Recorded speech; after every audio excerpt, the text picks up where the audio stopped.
Hello, my name is Ella William O. Jones, and I want to take a few minutes to share with you from the Word of God that He has placed in my spirit. Now, I'll be coming to you out of Ezekiel chapter 36 and a couple other passages of verses.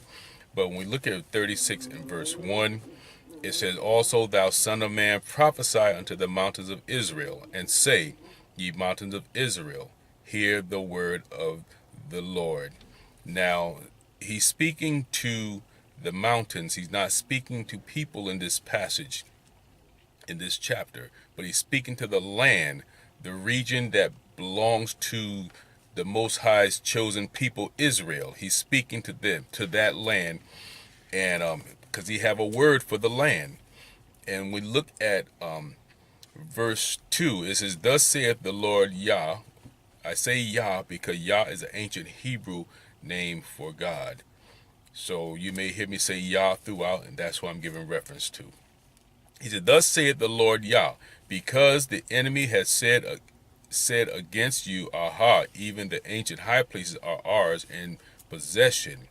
Therefore prophesy and say, Thus saith the Lord Yah, because they have made you desolate and swallowed you up on every side, that ye may be a possession unto the residue of the heathen, and ye are taken up in the lips of talkers and are infamy of the people." So he's saying that to the land, the enemy has taken possession of you.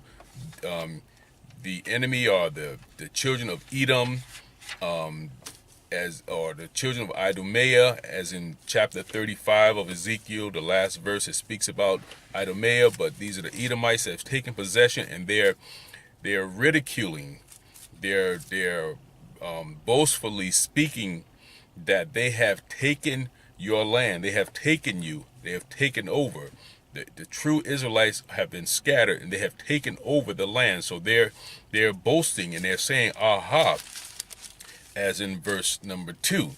But the Lord, the Most High, has a time set when he's going to turn all this around and give Israel back their land, or as there's a time that is set for that to take place. Verse 4, "Therefore, mountains of Israel, hear the word of the Lord." There he is again. He's speaking to the mountains of Israel. "Hear the word of the Lord. Thus saith the Lord Yah to the mountains and to the hills, to the rivers, to the valleys, and to the desolate places," and all these places that have been ridiculed by the enemy, by the evil men. He says, I'm going to restore the land back. I'm going to turn this around. And then he says, in verse number 6, "Prophesy therefore concerning the land of Israel, and say unto the mountains, and to the hills, and to the rivers, and to the valleys, Thus saith the Lord Yah, behold, I have spoken in my jealousy and in my fury, because ye have borne the shame of the heathen." See, the Most High is speaking to the land, says, you have borne this shame. You have been ridiculed. Okay, you have been despised by people that are not the owners of you as the land. But you have went through all this here. But the Most High is going to turn that around. Let's go on down to verse number 8. He says, "But ye mountains of Israel, ye shall shoot forth your branches and yield your fruit to my people of Israel, for they are at hand to come." So the point I want to make in this passage is that the Most High has a time set that he's going to bring Israel back home. He's going to bring Israel back home. And when the true Israelites go back to their land that has been given them by the Most High, what's going to happen is that the tree's going to shoot forth their branches. The fruit is going to multiply. The earth is just going to grow. It's just going to begin to prosper. And so he's saying to the land that in verse 8, Israel, they are at hand to come. The Most High is saying they are at hand. In other words, the time is so near for them to come back home. And when they come back home, the land is going to know it. Why? Because the land is going to begin to prosper. The land is going to begin to grow, and the trees and the vegetations and the grass and the earth is going to begin to shoot forth. And when we look at that region today, that's not happening. When you look at Israel, you see a lot of sand, desolate places, as the scripture says, desolate places, places that are empty. You see a lot of open land. There is no life in that land. It's because it's a prophecy that the Most High said that that Israel was going to be desolate. But when he bring the people back, that's going to change. Look at verse number 9. For behold, I am for you, and I will turn unto you, and ye shall be tilled and sown. See that? You shall be tilled and sown. When we look at Israel today, we'll see how the fake Israelite, the fake Jews, they brought in agriculturists from different parts of the world, and they set up an artificial garden, in the midst of Israel, that they had to scientifically and work hard to try to make grow. Now they are growing a little something there, but that's not what the Most High says. The Most High says that the whole earth in that region is going to grow. They're not going to have to do any labor on their own to make it happen. It's just going to naturally happen. And he says in verse 10, and I will multiply men upon you, all the house of Israel, even all of it. And the cities shall be inhabited, and the wastes shall be builded up. So when the Most High brings Israel back, he says they're going to multiply. You don't see that happening over there today. But that's going to happen when the Most High, at his time that he hath set. In verse 11, and I will multiply upon you man and beast, and they shall increase and bring fruit. And I will settle you after your own estates, and will do better unto you than at your beginnings. And ye shall know that I am the Lord.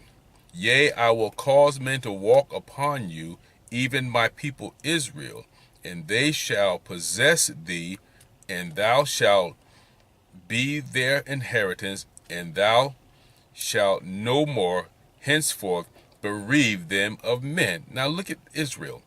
When the people of Israel walk upon the land is going to know it. Verse 12 says, they shall possess thee, saying that Israel shall possess thee. Possess who? Thee, the land.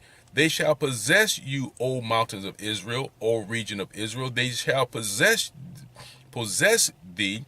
And it says, and thou shalt be their inheritance, and you as the land shall be the inheritance to the people of Israel, the Most High's chosen people, the Israelites that have been scattered all over the world. They shall possess the land, and you shall be the inheritance to them at the time that the Most High has set. And thou shalt be no more henceforth bereaved of them of men. In other words, it says now at the present time, the current time, there's a bereavement in the land because Israel is not there. The true Israelites are not there.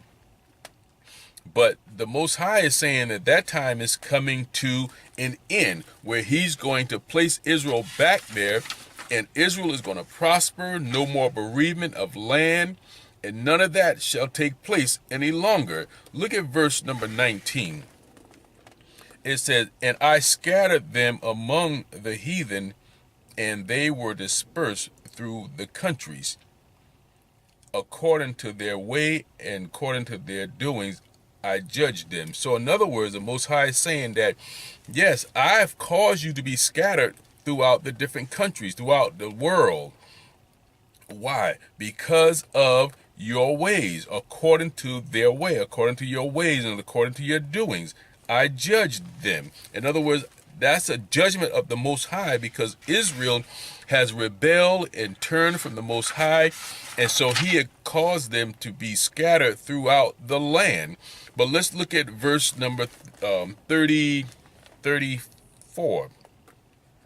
And the desolate land shall be tilled. Israel is now desolate. Israel is not prospering. Is not, the land is not being fruitful. It's not growing like it could be. It says the desolate land shall be tilled, whereas it lay desolate in the sight of all that passed by. So people, when you go into Israel and you look at the land, you see a lot of desolate areas in Israel. So those that are passing by, they see the desolate places. They see the dry land. And verse 35, and they shall say, this land that was desolate is become like the Garden of Eden, and the waste and the desolate and the ruined cities are become fenced and inhabited. Then the heathen that are left round about you shall know that I, the Lord, build the ruined places and plant that which was desolate. The Lord have spoken it, and I will do it. So he's saying that, yes, right now the passerbyers see the land as desolate, but the time is coming, those same passerbyers shall see the land and says that, wasn't this land the land that was desolate? Wasn't this land the land that there was no life? It was empty. But now this land has become like the Garden of Eden. It's going to be so noticeable. Israel is going to begin to prosper and increase in the vegetation and the fruits and so forth. It's going to be so noticeable that the passerbyers are going to look and say, look, I remember this land was desolate, but look at it now. Why? Because the time is set when the people of Israel comes back, the true Israelites, the land is going to do that. So this is what Ezekiel was prophesying in this particular chapter. He's speaking to the mountains of Israel. Now, what is the land mass that belonged to Israel? When we look in Genesis 15 and 18, it says, in the same day the Lord made a covenant with Abram, saying, unto thy seed have I given this land, from the river of Egypt unto the great river, the river Euphrates. Reference scriptures you also want to look at is Exodus chapter 23 and 31.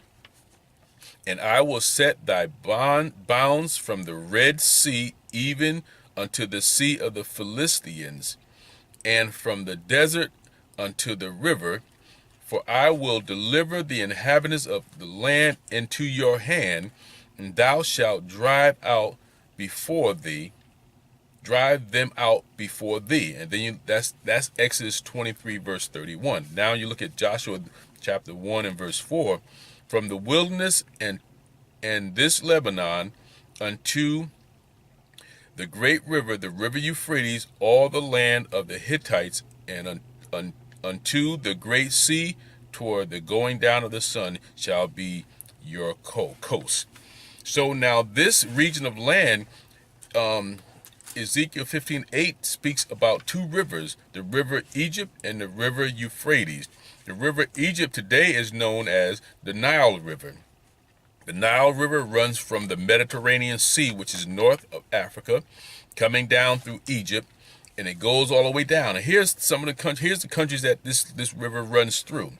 It runs through Egypt.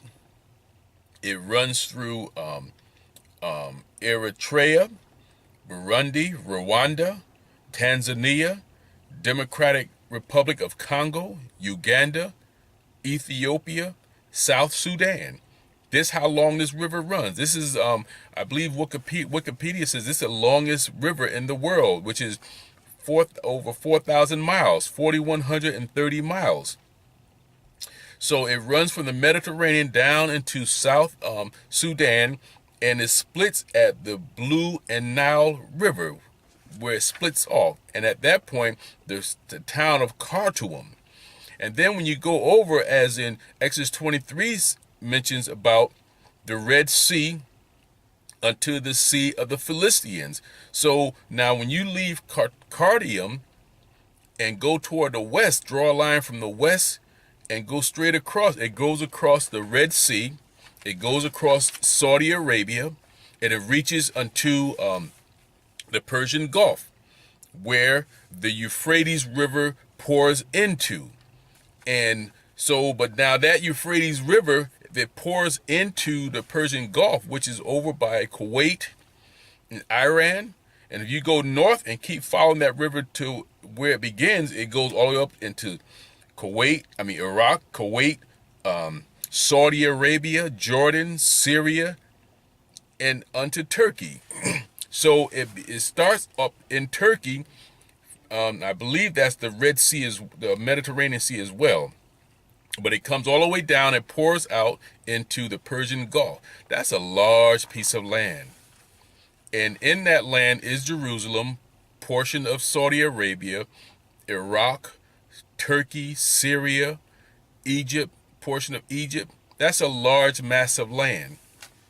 But all that land that the Most High says he's going to cause his people Israel to come back and possess. And the land shall be an inheritance to the Israelites. So we see that he's prophesying to the land, but verse 8 says they are at hand to come. Now, when you look at the next chapter, Ezekiel chapter 37, he is prophesying to a valley of dry bones. Who are the bones? Look at verse number 1. The hand of the Lord, of Ezekiel 37, the hand of the Lord was upon me and carried me out in the spirit in the spirit of the Lord, and set me down in the midst of the valley, which was full of bones. Look at verse 11. Then he said unto me, Son of man, these bones are the whole household of Israel. Behold, they say, our bones are dried, and our hope is lost.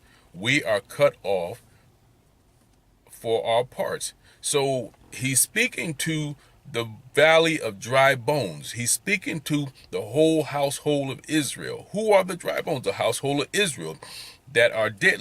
And let's go a little further. Look at verse 12. Therefore prophesy and say unto them, Thus saith the Lord Yah, Behold, O my people, I will open your graves and cause you to come out of your graves and bring you into the land of Israel.